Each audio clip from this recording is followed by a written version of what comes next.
as much as I get a chuckle when Donald Trump calls her dumb as rocks Kamala or cackling Kamala, I laugh at that, but I'm also a diehard Trump supporter and a Trump voter. But the attacks on her personally, on whatever her past personally may have been, or calling her a childless lady, none of those are going to work, and they're going to make women second guess their support for what they may have felt for Donald Trump. Bad move. An openly MAGA Fox News host has been visibly panicking and publicly warning Donald Trump and MAGA Republicans to not make a critical mistake, which may well cost them the 2024 election, and they're making it anyway. But before we unpack all that, if you end up liking this video and you want to support the channel, please be sure to hit the like, subscribe, and alert bells before you go. All right, friends, we have several clips to talk about in this video. As a reminder, if I sound strange, I'm recovering from an illness, so please bear with me. So I want to play a couple of clips before I get to the MAGA Fox host in question, just to set the stage. I want to show you what Donald Trump, J.D. Vance, and other Fox News personalities have been saying about the presumptive Democratic nominee and Donald Trump's new opponent, Vice President Kamala Harris. We're going to start with Trump.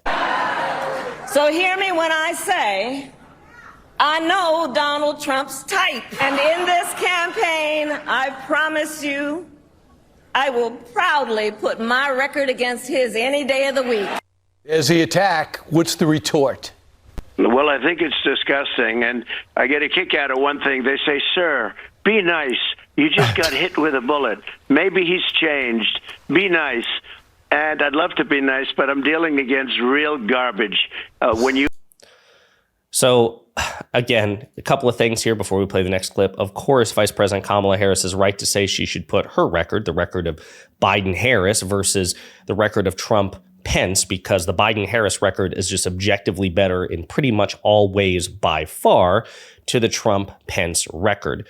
I think it's also funny that Donald Trump is just openly mocking anyone, any deluded centrist and civility politic-pilled Republican who was just in complete denial about who Donald Trump is, who suggested that, you know what, this near assassination attempt was going to change Donald Trump. It was going to recalibrate Donald Trump. Donald Trump was going to abandon his toxicity, his divisiveness, and become a more presidential figure. Even he is mocking people who believe that nonsense. Donald Trump is never going to change. He is still the divisive, unpopular, nasty figure he always has been. That was Trump. What about Trump's vice presidential running mate, J.D. Vance, who would be the second in command of a Trump-Vance administration? This is how he described Vice President Kamala Harris. What he's saying is that we're effectively run in this country via the Democrats, via our corporate oligarchs, by a bunch of childless cat ladies who are miserable at their own lives and the choices that they've made. And so they want to make the rest of the country miserable too. And it's just a So again, they're referencing Vice President Harris, who, as far as she has stepchildren from her marriage to the second gentleman, but no biological children of her own. Of course, you see that these, conservative, regressive Republicans very often associate the value of a woman to whether or not she's married or have children. It's disgusting. It is regressive. It's outdated. And yet we see it from prominent political figures in 2024. What about Fox News? How have they been describing the vice president? Yeah, and then there's the DEI press secretary telling you that the DEI vice president is the future of the party here. And so the future looks kind of dim for the Democrats here, but this is no shocker either. Kamala Harris, she's the original Haktua girl. That's the way she got where she is. And the party's going downhill if it's in her hands. That was tough. That was harsh. It was so bad that even other Fox News hosts were kind of cringing. Some of them were laughing too, but the Haktua reference, of course, it's a viral meme. It's referring to someone performing a sexual act, a blowjob. And so the insinuation is the Vice President Harris effectively had to sleep her way to the top. Again, it's a disgusting accusation that we've been seeing about circulating the vice president for years, and they're blowing the dust off of it to try to undermine her position, undermine her credibility, undermine her record. Now, we've set the stage. These are the sort of things that Trump says about Vice President Harris, the sort of things that J.D. Vance says about Vice President Harris, and some things that the sort of things that even right-wing media has to say about Vice President Harris. Now let's get to the warning. We have Tomi Lahren, an openly, proudly, unambiguously MAGA Trump-supporting Fox News host. There's no inference involved. She'll even admit it, concretely in another clip I'm going to show you.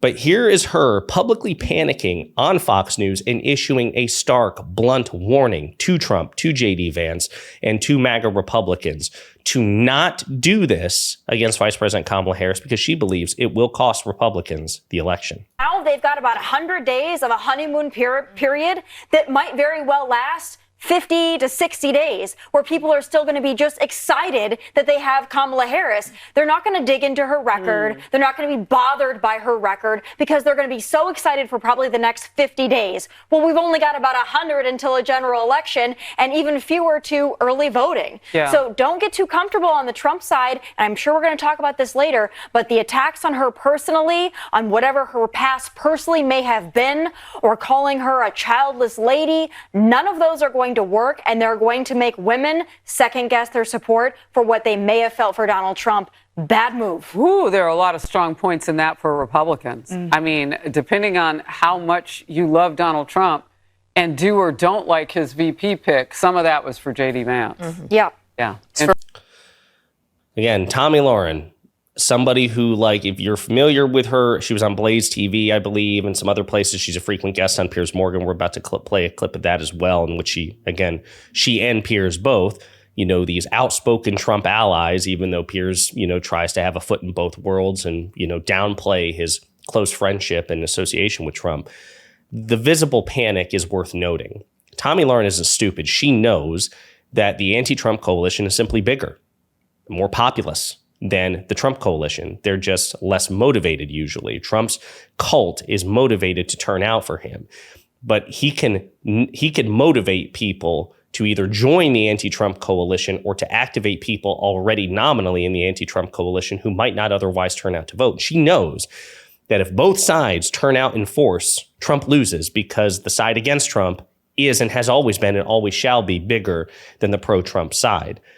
That's why she's panicking about this, that Trump's nature, just who he is as a person and what he has created, what he has, imbued within the MAGA movement will turn people off that Trump not just couldn't use, but needs. He needs them to win. And she again reissued this warning along with Piers Morgan. Again, you can just see the palpable fear on them. They dread the fact that Vice President Kamala Harris is now the presumptive Democratic nominee because it shifts the momentum away from Trump and makes the election even more competitive.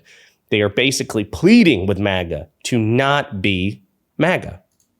Tomi, it seems to me that Trump would be much better advised, as would J.D. Vance, rather than going ad hominem with Kamala Harris, however ad hominem she gets with Trump.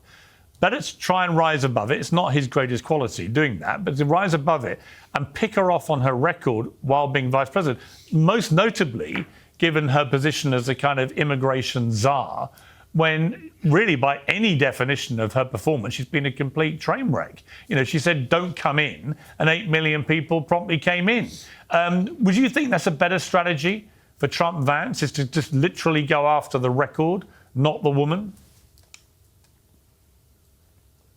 I agree wholeheartedly. As much as I get a chuckle when Donald Trump calls her dumb as rocks Kamala or cackling Kamala, I laugh at that, but I'm also a diehard Trump supporter and a Trump voter. But I do worry, and I've been cautioning my own party and Trump supporters about this for the last few days, that it's not going to play well when Donald Trump does it with moderates and with the suburban women that he needs to win over. So I agree with you. Donald Trump needs to channel every ounce of presidential attitude that he has in his being, which for him might not be so easy. And I love it. It's a tacit admission. He just doesn't have the character or energy or posture to be president. He's a bully. He's a malignant narcissist. He's a thin-skinned weirdo. He's a loser. He won in 2016 because of the Electoral College, which is affirmative action for conservatives. They can't win elections otherwise. And then he and then he lost the popular vote, right? He lost the popularity contest to Hillary Clinton, of all people, by 3 million votes. People smack talk Hillary Clinton. Well, she is more popular than Donald Trump because she beat him by 3 million votes. He presided over Republican defeats in 2018, the midterms. He presided over a Republican defeat in 2020 with the presidential reelection. He lost both the Electoral College and the popular vote to President Biden, lost the popular vote by 7 million votes. 2021, the Senate runoff, He lost the Senate in Georgia, a red state. Democrats flipped 2 red state Senate seats on Donald Trump's watch. They lost the 2022 midterms. They lost the 2023 off-year elections. And this election, despite every political advantage for Trump, is enormously competitive. He is a loser. And so this idea that, I love it. Piers and Tomi are basically like, Donald Trump just needs to be somebody other than who he is. That's how desperate they are. And they know they're smart enough to recognize that Trump being Trump will turn people off. And this is also something that has been pointed out to Piers and to Tomi as well. And we have, again, additional data to support it. But Vice President Harris, who has never been particularly popular, totally honest about that, there's time to change, her approval rating is higher than Trump's.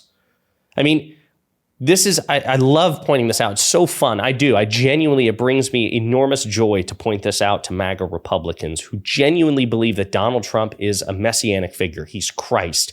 They think that he is the most popular, important person in the history of civilization, and that if he meets 10 people, 9 of them either openly or secretly love him. The fact of the matter, and is a fact, and facts don't care about your feelings, gang, is Donald Trump has never been popular. Donald Trump has never been well-liked. Donald Trump never hit 50% approval rating when he was president. Always, a majority of the nation did not approve of Donald Trump.